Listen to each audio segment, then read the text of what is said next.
Vayan con el gobierno de Zaguayo para que nosotros entremos a hacer nuestras fechorías. ¿Para quién trabajas? Para los chapos. ¿A qué te dedicas tú en la organización? A este hombre le arrancaron el corazón sin ninguna compasión. Los autores materiales de este impactante hecho fueron miembros de otra célula criminal. En el bajo mundo, su nombre estaba relacionado con el Siri, el mismo que en el video grita desesperadamente y lanza oraciones a la Virgen. Todo quedó registrado en grabaciones. Para que no pienses que es ficción, eso ocurrió y es real. La crueldad humana no tiene límites. Y así como ese aterrador suceso, podríamos enumerar cientos más. En esta entrega del Ojo Criminal, te presentaremos el top 6 de las muertes más crueles en el mundo de la mafia mexicana. Imágenes impactantes, nunca antes vistas.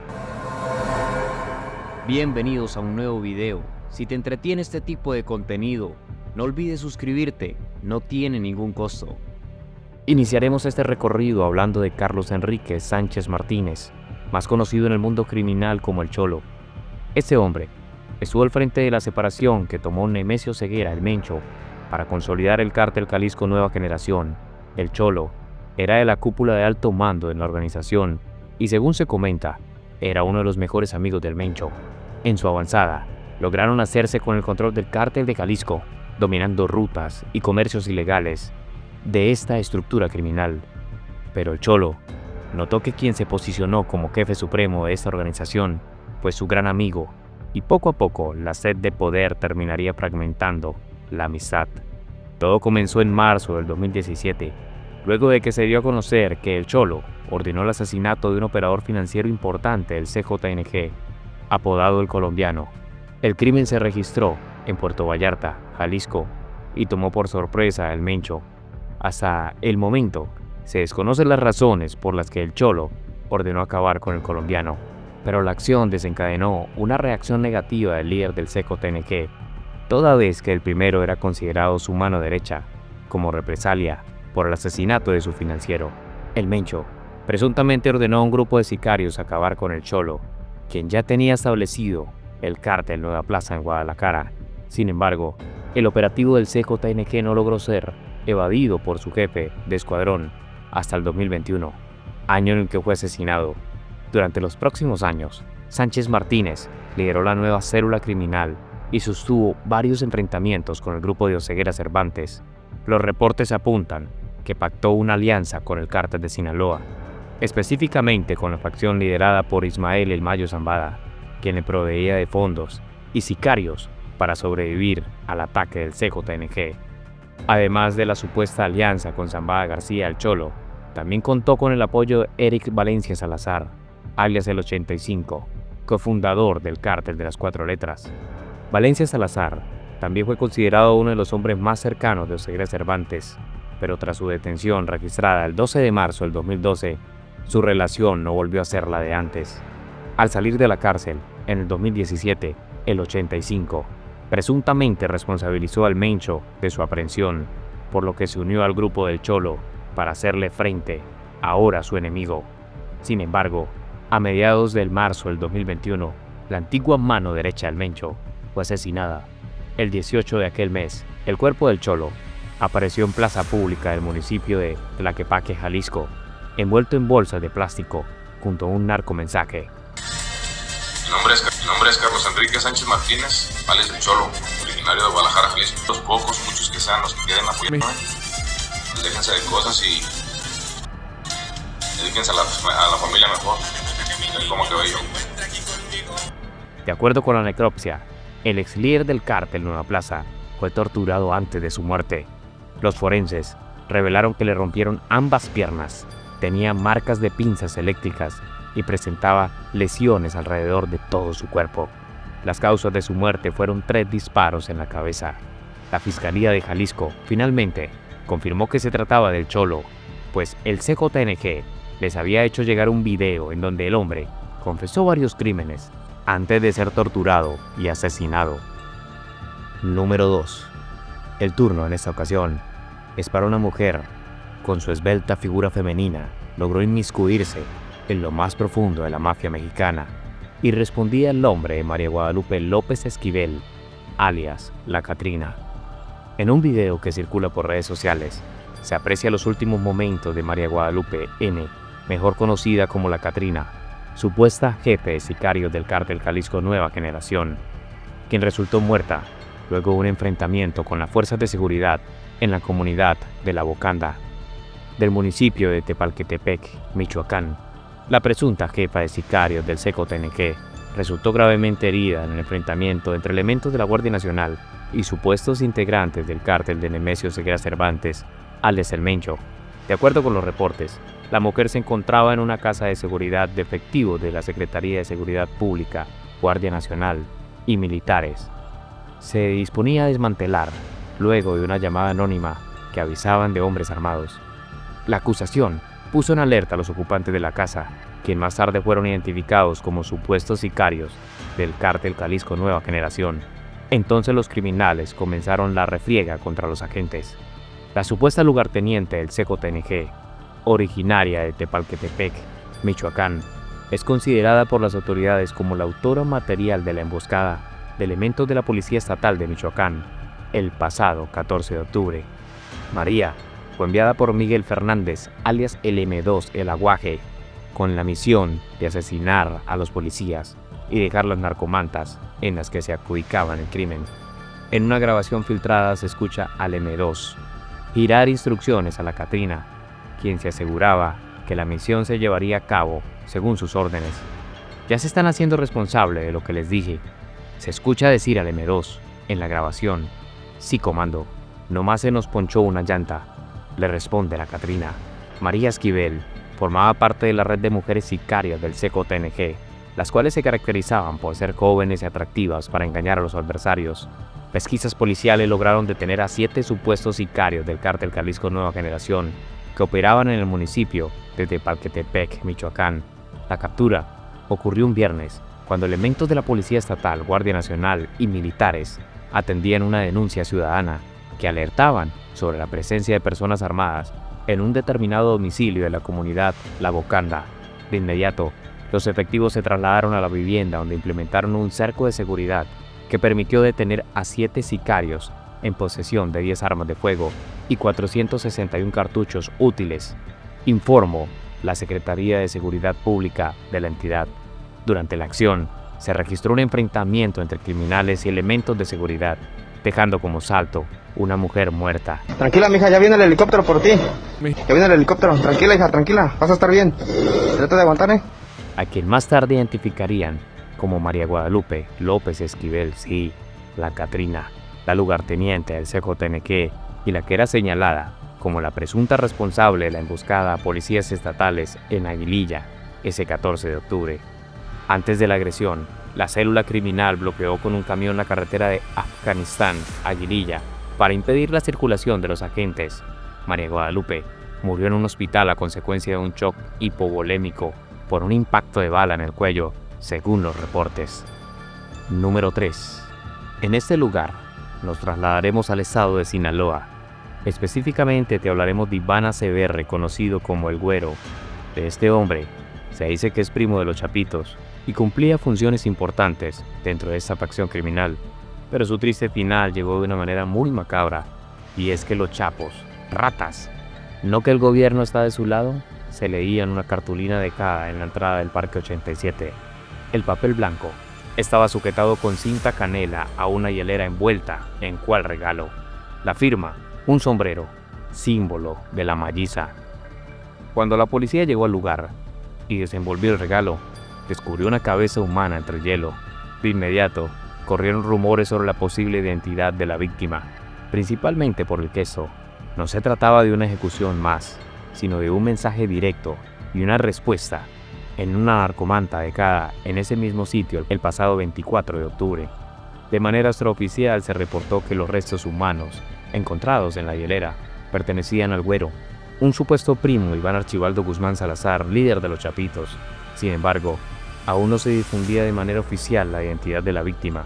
Por el contenido del mensaje, a manera de respuesta a los Chapitos, trasciende que el contenido del regalo tendría que ser un integrante del grupo criminal de alto rango, similar al Max Edwin Antonio Rubio López, detenido esa semana por la Secretaría de Defensa Nacional Sedena.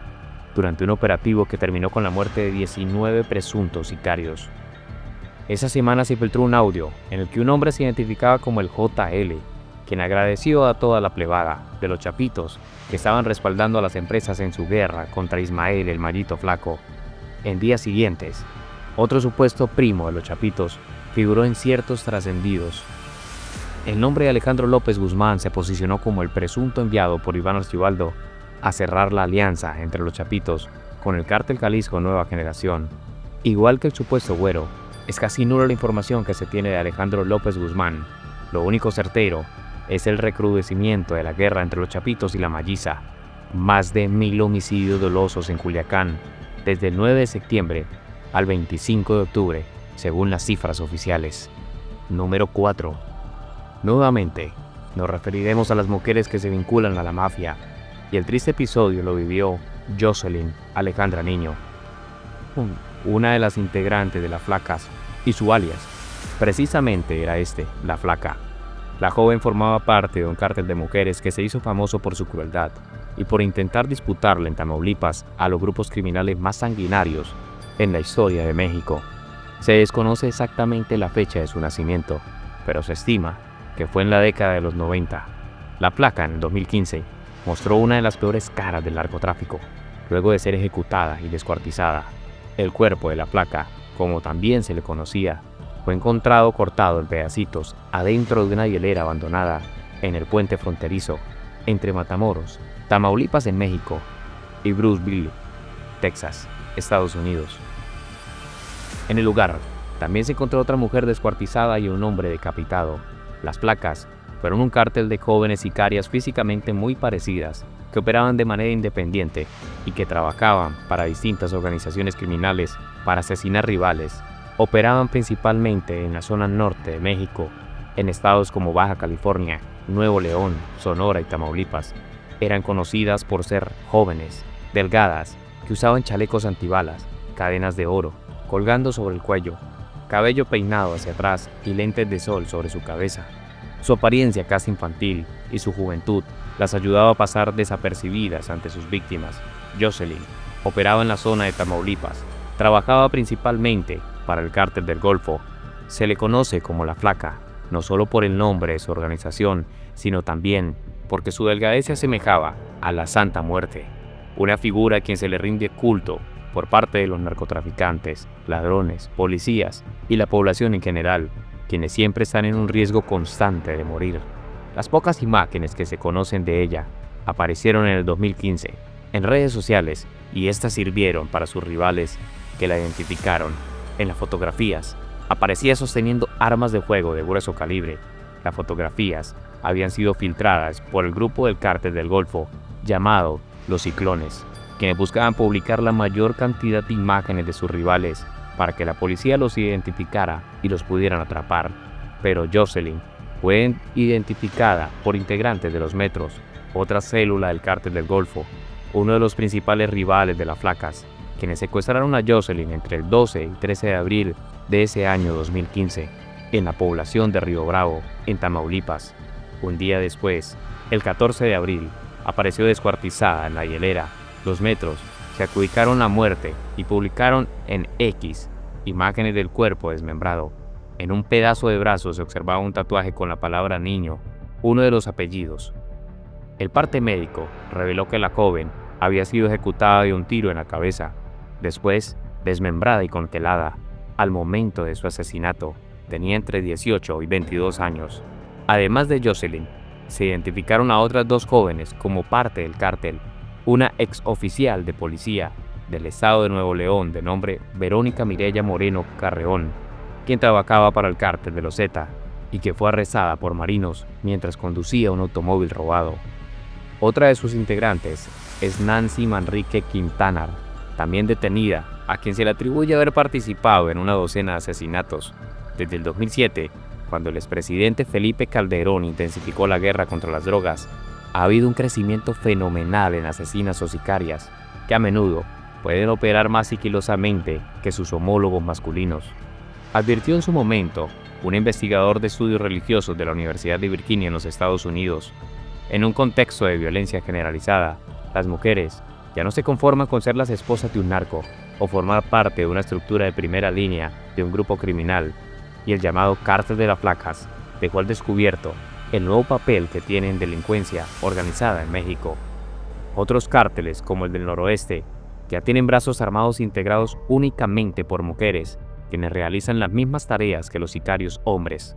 Al igual que en el caso de los hombres, son reclutadas desde pequeñas o muy jóvenes, son entrenadas y al llegar a la mayoría de edad ya son capaces de realizar ejecuciones. Otras veces, trabajan de manera independiente, como el caso de las Flacas. Un caso reciente fue el de Esperanza N., detenida en julio pasado luego de haber ejecutado a 2 israelíes en un restaurante en Plaza Arts, en Ciudad de México. La mujer confesó ser sicaria y haber sido contratada por el cártel Jalisco Nueva Generación para ejecutar a los israelíes, quienes eran buscados también por la justicia en México y en su país de origen. Número 5. Sinaloa suele ser el epicentro de estos enfrentamientos violentos, y fue en Culiacán donde se puso fin a la vida de José Rodrigo Arechiga Gamboa, enigmático criminal conocido como el Chino Anthrax. Este hombre perteneció al círculo de mayor confianza del temido narcotraficante Ismael El Mayo Zambada. Se hizo famoso cuando logró infiltrarse en una fiesta de los Arellano Félix, del cártel de Tijuana, disfrazado de payaso. Una vez, dentro, se posicionó frente a Ramón Arellano Félix y lo asesinó. Este suceso conmocionó a la mafia a nivel mundial, y desde aquel 2013, José Rodrigo se volvió ampliamente reconocido, tanto entre los delincuentes como ante las autoridades. Nació el 15 de junio de 1983 en Culiacán, Sinaloa. Antes de su incursión en el mundo del narco, lideraba pandillas en la capital sinaloense y tenía un puesto de tacos. En los primeros años de la década del 2000, su frialdad y aparente desenfado fueron características que le valieron al ser reclutado y entrenado por el cártel de Sinaloa para que fuera el guardaespaldas de nada más y nada menos Vicente Zambada, el Vicentillo, hijo del líder de la agrupación criminal Ismael El Mayo Zambada. Precisamente, algunas versiones manejan que su apodo nació de un dicho del mismo criminal, quien al describirse para el cártel dijo de sí mismo que era como el virus Anthrax, una bacteria que entras en contacto y ya estás prácticamente muerto.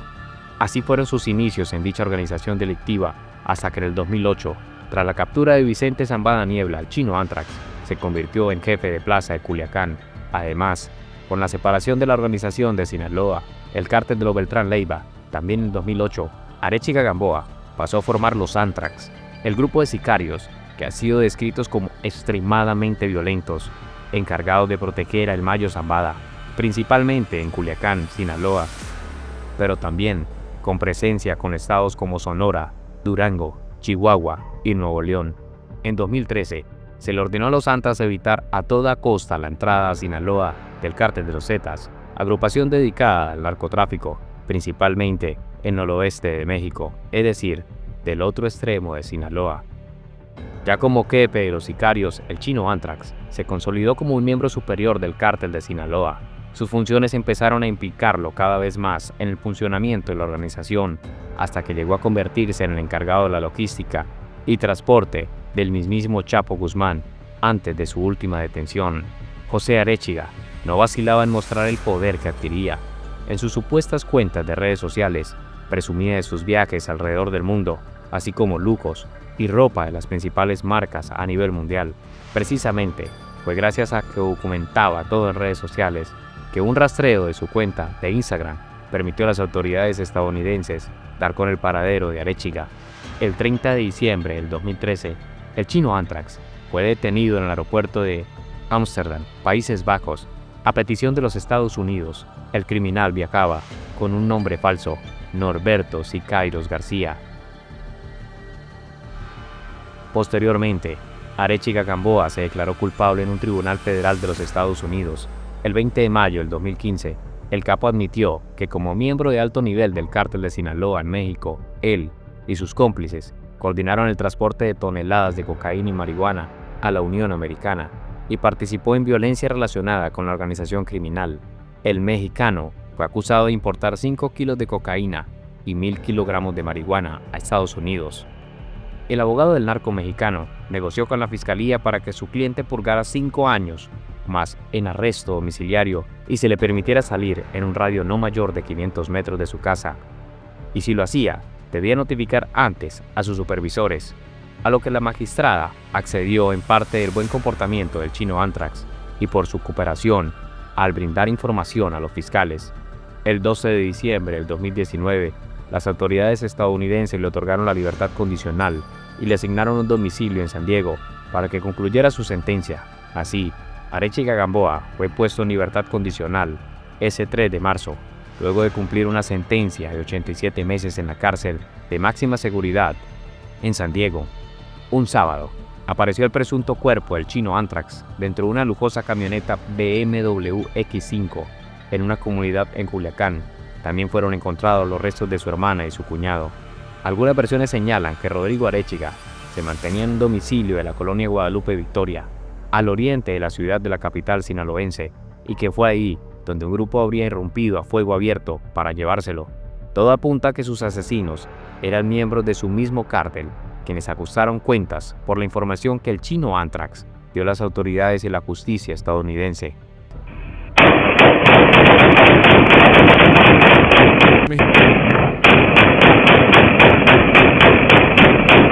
Federico Ábalos Sánchez. Mi apodo es Siri. Trabajo para el cartel Jalisco Nueva Generación. Número 6.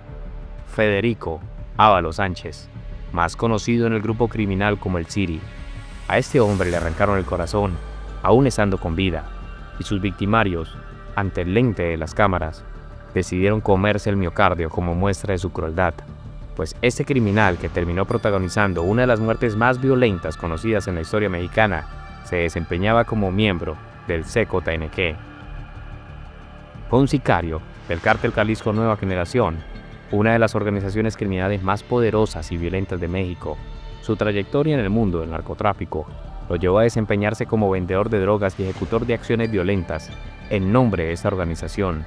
En una grabación que circuló en redes sociales, el Siri confesó su participación en actividades delictivas y mencionó la colaboración de las autoridades locales que facilitaban sus operaciones en Saguayo, Michoacán. Durante el video, visiblemente golpeado, advirtió a los jóvenes sobre las falsas promesas del CKNG, destacando que la organización no brinda apoyo ni protección a sus miembros, dejándolos desamparados en situaciones críticas. La captura y posterior ejecución del Siri por parte del grupo criminal conocido como los Viagras ejemplifica la brutalidad de los enfrentamientos entre los cárteles en México. Este evento, ampliamente difundido en plataformas digitales, puso en manifiesto la extrema violencia que caracteriza las disputas territoriales y de poder entre organizaciones delictivas en ese país. La historia del Siri es un recordatorio de los riesgos y la deslealtad inherente al mundo del narcotráfico, donde la vida de los involucrados puede terminar de manera abrupta y violenta, sin importar su posición dentro de la organización. En mayo del 2019, Federico Ábalos Sánchez fue capturado por los Viagras, quienes operaban en la misma región de Michoacán y han sido uno de los principales obstáculos del CKNG en su intento por controlar el estado. En ese video difundido en redes sociales, se puede ver al Siri golpeado, con el rostro ensangrentado y completamente sometido. Durante la grabación, el sicario hizo una impactante confesión, donde admitió su participación en actividades delictivas y reveló que las autoridades locales colaboraban con el CKNG, permitiéndoles operar sin restricciones, entre jadeos y con signos visibles de tortura. Lanzó un mensaje a los jóvenes que aspiran a unirse al cártel, advirtiéndoles que la organización no protege a sus miembros y los abandona en los momentos más críticos. Lo que parecía ser un solo interrogatorio se convirtió en uno de los actos más crueles cometidos en la guerra entre cárteles en México. La ejecución, un sacrificio macabro, que después de obtener esa confesión del Siri, los Viagras decidieron enviar un mensaje aterrador a las estructuras del cártel de las 4 letras y a cualquier otro grupo que osara desafiar su control en Michoacán. Frente a la cámara, el sicario del CKNG fue tendido en el suelo, aún con vida, mientras sus verdugos procedían a arrancarle el corazón. Las imágenes que se difundieron ampliamente en plataformas clandestinas y en redes sociales muestran la extrema brutalidad con la que fue asesinado. Con un cuchillo, uno de los sicarios Viagras abrió el pecho del Siri, extrajo su corazón palpitante y lo mostró a la cámara como un trofeo de guerra. El acto no solo tenía la intención de humillar al CKNG, sino también de sembrar el terror en sus filas. Este tipo de ejecuciones ritualistas son utilizadas por los cárteles como herramienta psicológica para demostrar poder y advertir a sus rivales sobre las consecuencias de caer en sus manos. Comparte tus opiniones en la caja de comentarios.